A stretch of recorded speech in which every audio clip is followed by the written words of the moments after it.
This video is dedicated to both Miss Nightmare and Jake. Thank you for being awesome, and I hope you enjoy.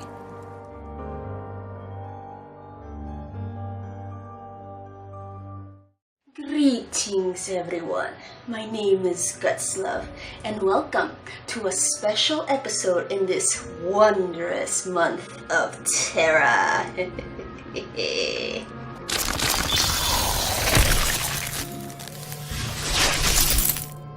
The Nightmare Before Christmas is a beloved classic that still holds its place in people's memory, and a very special place in my heart. But that's a story for another time. Tonight, we will not be speaking of the film, the poem it is based on, or even the Kingdom Hearts world, or that horrid manga adaptation, which my good friend Miss Nightmare will probably talk about, but I'm not sure. I pray for the everlasting spirits for her sanity. Instead, we'll be talking about the direct video game sequel, The Nightmare Before Christmas, Oogie's Revenge. Released in 2005 and developed by Capcom, Oogie's Revenge takes place after the events of the movie, with Jack feeling like he can do better and more for Halloween. He takes a year abroad to experiment and learn more things to bring more spooks and scares for next Halloween. He obtains a special flubber-like whip from Dr. Finkelstein. No, it's pronounced Finkelstein. Get it right. But alas, things don't go all hunky-dory, for an ancient evil takes over the town. Jack returns and is welcomed by some odd skeletons walking around town square. I'm Jack. Jack Skellington. You're not from Halloween Town, are you? And off we fight these creatures. A familiar voice calls to Jack, luring him into Town Hall, and Oogie Boogie's shadow taunts the Pumpkin King, only confirming his return and leaving Jack with dread and worry. Halloween Town is not how he left it, danger lurking in every corner, and its people needing his help. Jack must figure out Oogie's plan, stop his resurrection, and save his town. That is the story in a nutshell. Not the most original thing, but still decent. To an extent. You bring an old bad guy from the original source material, in this case, the movie, and try to do something with it. And this is what we got. I do have to give props to this game for getting Halloween Town right. Yes, Kingdom Hearts did a pretty good job adapting the world into its game, but Capcom went above and beyond to making Halloween Town bigger. They looked up the original film sets and unused locations to give more life to it, to make it more so like a real honest-to-God town, with its different districts, sewers, cemetery, and hinterland forest. Despite the last one being a freaking labyrinth, you look up a map to traverse it though, I promise you that. We get many of the original voice actors returning to reprise their roles or their replacements for any future projects, like Chris Sarandon as Jack Skellington. I would have been surprised if they didn't get him like in Kingdom Hearts. There's got to be a logical way to explain this Christmas thing. I'm finished with Christmas fantasies, you know that. I need to go back to the pumpkin patch, but it won't be easy. My only gripe in the voice acting department has to be Susie as Sally. She gave a better performance in the Kingdom Hearts games, but here it feels like she's just reading the lines and cashing in a paycheck. Where'd they take that Santa Claus? Memory? You mean this? You're all safe, now that our Pumpkin King has returned. Catherine O'Hara she isn't. And for the love of God, don't let Chris Sarandon sing. You shoot and attack me, it rolls off my back. I'm not your enemy, I'm the Pumpkin King Jack. When this is all over, good friends we will be. You'll praise Oogie no more, you can take that from me. Danny Elfman was the singing voice for Jack, and it was a marriage made in blissful heaven. Danny has singing experience and his voice is full of emotion when he takes on the role. You believe the feelings he's expressing. Chris, however, is the Twinkie to Danny's delicious courtesan le chocolat. My dearest friend, if you don't mind, I cannot fail with you so. oh, that's good letdown. You tried your best, Chris, but stick to voice acting and attempting to murder your princess bride. Now, to the gameplay. A lot of Devil May Cry fans will get comfortable with this game due to it being quite similar. It's Capcom, what are you gonna do? Jack gets a nifty weapon known as the Soul Rubber. Not rubber, as I thought for some time, and this would have been Dr. Brainerd's experiment if he was more into BDSM. It's Flubber! Oh, Robert! It acts like a combination of a whip and those sticky hand toys in all sense of the word. Long-range attacks, sucking enemies in like a whirlpool, pulling enemies to you like Roadhog's hook, even spinning them around like a wrecking ball or smashing them like Hulk did to Loki. But is this all that Jack gets? Far from it. He gets 2 other modes that will help him in defeating Oogie's lackeys and the monsters that are plaguing Halloween Town. In this case, different costumes that give him different abilities, one of them being the infamous Pumpkin King, and of course, the Sandy Claus outfit. As we progress through the chapters and trying to get S rankings in each of them, after chapter 5, we get the Pumpkin King costume, which gives us access to fire-based attacks, both close and long range. The flamethrower is cool and can burn foes from afar, while the firebomb attack causes a lot of damage to close-by enemies, but you need them basically breathing down your neck. After chapter 8, Santa Claus returns to bring 3 different presents to all the evil ghosts and skeletons. These presents don't cause any damage. The main use for this form is to stun your opponents and getting the Metal Gear Solid exclamation mark for bonus points. The presents have 3 different uses. Scared Stiff is to stun, like I mentioned before. Repossession helps in calming down mad enemies. And Cold Front freezes enemies in place, and can also cause some damage. Like the Ox's different forms, let's consider Jack's normal mode as attack mode, the Pumpkin King as special attack mode, and Santa Claus as defense mode. All have a use, and it depends on the player to use these forms wisely. But Pumpkin King can only be used for a certain time due to it needing fuel in the form of red souls that can be purchased in the witch's shop or picked up after a fight from certain enemies. The enemies vary from skeletons to ghosts, and even spiders, along with a few certain movie characters and bosses. But that's not the main focus. 5 types of skeletons, 2 types of ghosts, the baby spiders, and the tricks and treats. Each has a different way to defeating them depending on the situation, but just beating on them is enough. But be careful when they get mad. The skeletons vary from blue, heat, orc, troll, and king skeletons. Just attacking is enough to beat them, except the orc and troll can't be grabbed and will only turn them around, unless you have a level 3 soul robber and you can grab the troll. A few of these baddies let go of their weapons and you can use them to your advantage. The 2 ghosts, Halloween and King ghosts, are a bit more intelligent and faster than the skeletons. Both types will instantly flee from you if you chase them, so you better let them crawl up your back so you can grab them and pound them like the little bitches they are. Only the king ghosts are harder. Baby spiders can be easily dealt with, so no worries there. Just don't let them get near you or they will steal soul coins from you. The tricks and treats are bothersome pieces of shit.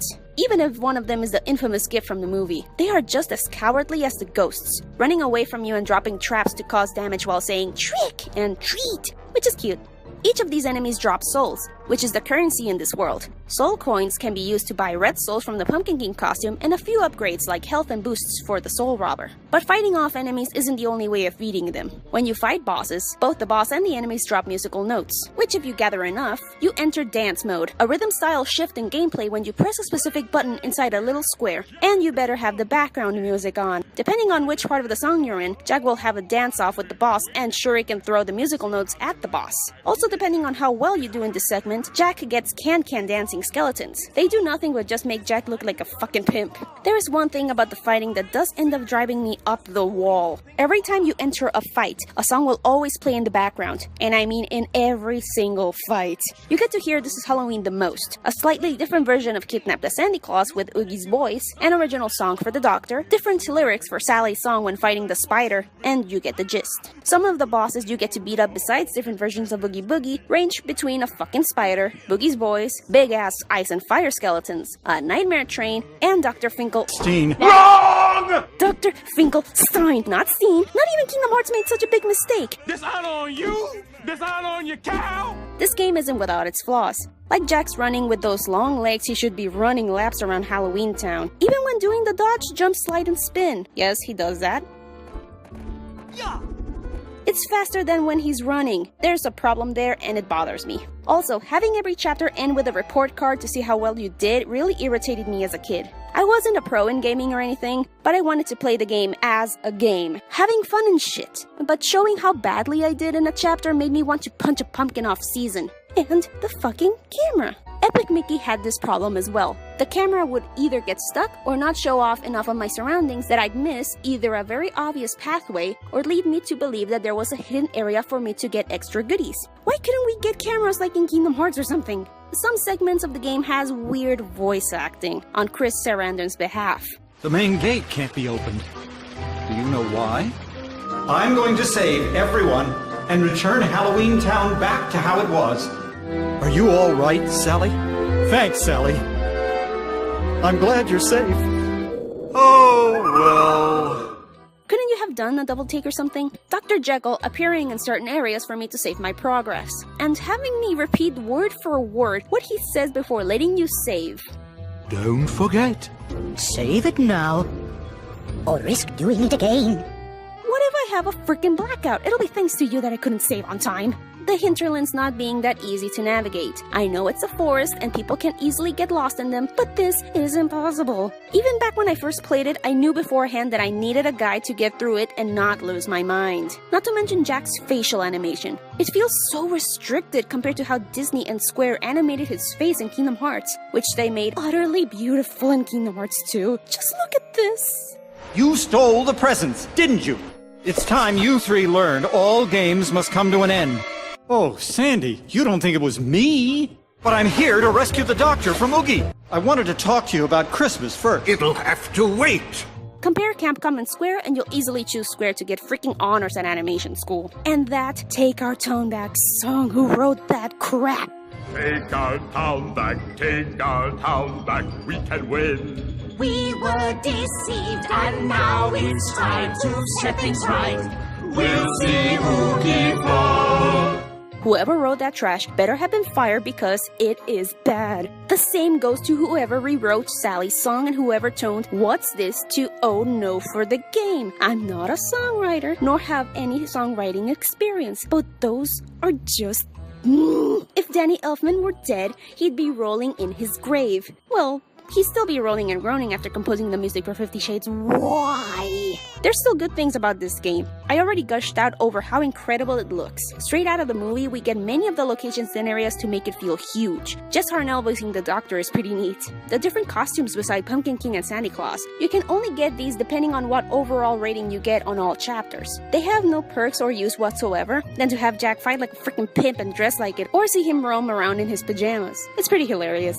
I know I've been hankering about how Chris Sarandon and his singing voice, but hearing him again as Jack really brought back so many happy and bittersweet memories from my preteen years, which is a story for another night. And I do have to admit, the Grizzly Gauntlet chapter was fucking terrifying. The music and the location didn't calm my nerves whatsoever. I knew shit was going down and I needed to pay attention to at least survive. Revisiting it again kind of reminds me of the Hatter's Domain level in Alice Madness Returns.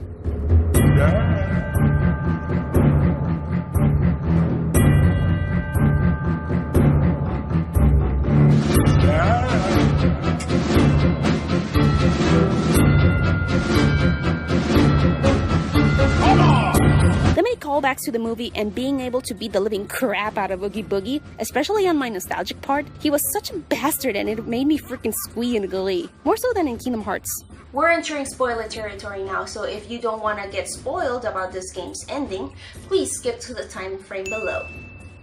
You've been warned. Don't say I didn't say anything, okay? Did you skip? Okay, let's move on. As Jack is investigating Oogie's return and getting help from fellow Halloween Town citizens, he discovers that Oogie Boogie doesn't want to just rule Halloween, but all Sylvan holidays. He's kidnapped all the leaders of the other holidays and took the doors from the hinterlands to impede Jack from stopping him. The Pumpkin King gathers all the doors and heads off to save Santa from Oogie. Oogie tries to bolt with Santa's sleigh, but is shot down thanks to a rogue Halloween present, crash landing in a landfill full of holiday memorabilia. As Jack foils his plan once again, the sack of bugs is fed up and, much like the blob, absorbs all of the bugs and trash nearby, becoming a behemoth of garbage, calling himself the Seven Holidays King. Jack and Oogie dance off one more time in my personal favorite song in the entire game. It's over! It's over! Your scheme was bound to fail! It's over! You're finished here! Your next stop will be jail! He knocks me! He fights me! I don't know which is worse! I might just split a seam now if I don't die laughing first! It's awesome! Chris Sarandon doesn't sound like shit for a change, and Jack switches between his costumes during the fight, throwing huge snow boulders and burning Oogie's face off. The Seven Holidays King is defeated. Santa personally thanks Jack for saving his life, and the game ends with Jack and Sally on Spiral Hill, just like in the movie. Yes, the game just ends there. Back in 2005, it was fine for me, being the naive 13-year-old I was. But now it just feels anticlimactic. Ending there as if Capcom didn't know what to do after that cool ending. Maybe their budget ran out and they were like, dude, just shove in the movie's ending. The fans will like it anyway. Not even Kingdom Hearts went down this path. Yes, in the first game, it does end abruptly with Jack and Sally patching things up, and that's it. It's still bittersweet in its own way, but compare it with Oogie's Revenge and it's freaking Casablanca. Dang, I really can't believe it's been more than 10 years since this video game came out. Like I said before at the beginning of the video, The Nightmare Before Christmas is a very special film. No matter what some people say, it's a very special film for me and for many others too. And making a direct sequel in video game form is a challenge in and of itself. And I do believe that Capcom did what they could with the source material and adding its own flair so it can survive, quote unquote, the test of time, even though it does date a bit. And seriously, you couldn't fix the camera? Really? We're still complaining about that even to this day. Tim Burton specifically said no sequels film-wise.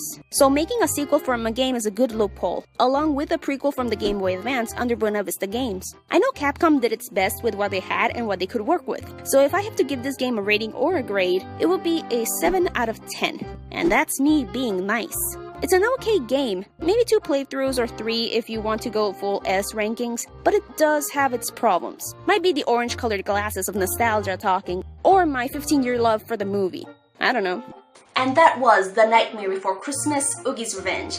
If you liked this video, please leave a like, a comment, a subscription, and press the little bell if you want to know when I'm updating videos.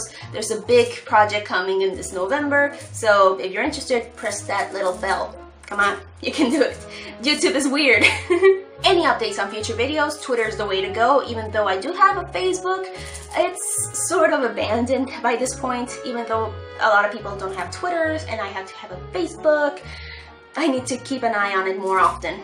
If you like what you've seen and like to lend a hand in creating these videos, Patreon is a cool way to help.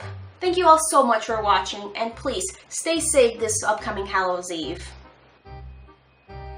When will Halloween end up in a Friday? I need to know! I want my candy!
This time it's in the air. What's this?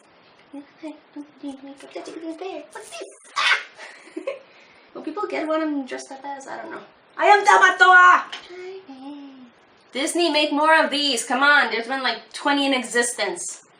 You're a cute little child. I like you.